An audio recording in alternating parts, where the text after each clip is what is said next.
Coffee time with Officer Fox. Butt rammer.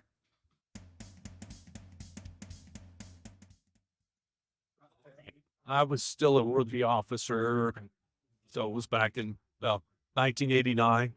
I was about a month before I got off probation. You're on probation for about a year, and then so they basically let you go during your probation period for any reason whatsoever.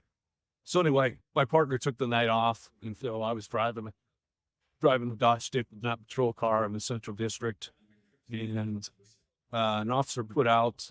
He helped the officer. He was in a fight up on Union Street. So Union Street's a big hill, and you can't see over the top of the hill, and you can't see the downside when we're coming down. So anyway, I'm driving. I'm screaming up to this help the officer call. And as I come over the top of the hill, the officer put out the call. It was actually 2 blocks past the top of the hill. Well, as I crested the top of the hill, it was a patrol car parked right in the middle of the street. And the only problem with that was there was a parked car, a patrol car parked in the street, and then another one parked in the street. And as I came over the hill, he put out the wrong location. So he was right at the top of the hill. So as I came over the top of the hill, there's a patrol car. And so I deep from a patrol car at about 40 miles an hour. And it ended up totaling both patrol cars.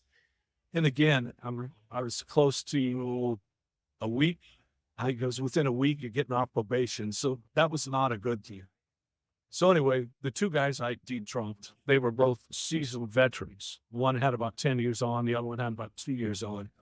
So anyway, we come up with a story about how the suspect ran in front of them. They had to stop, and I couldn't stop.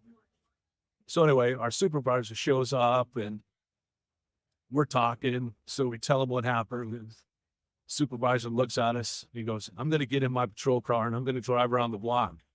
He goes, "And when I come back, I don't want to hear this bullshit." So anyway, he leaves. I'm just like, I fucked up. It was my fault. So anyway, so he comes back. We tell him what happened. So anyway, I get written up for a record of the patrol car, driving too fast for conditions, blah, blah, blah. I took the hit on my record. But anyway, we had a really great lieutenant. But he was a no-nonsense lieutenant. So anyway, I'm sitting at roll call a couple days later. And he walks in, and he's telling us, "Hey, you guys got to quit wrecking these patrol cars. It's becoming a problem." So then he reaches behind his back, and he pulls out the Dodge Diplomat Fender that I had been driving. He'd gone down to Charles Street where they repairing the patrol cars, and he ripped the cord piece off of the Dodge Dip that I've been driving. And he wrote on it, as you can see, it says butt rammer. It's got the date, and it's got the car number, and it had a leather thong around it that came off one of our riot batons. As punishment, he made me wear that butt rammer around my neck at roll call for an entire week. That would not happen this day and age anymore.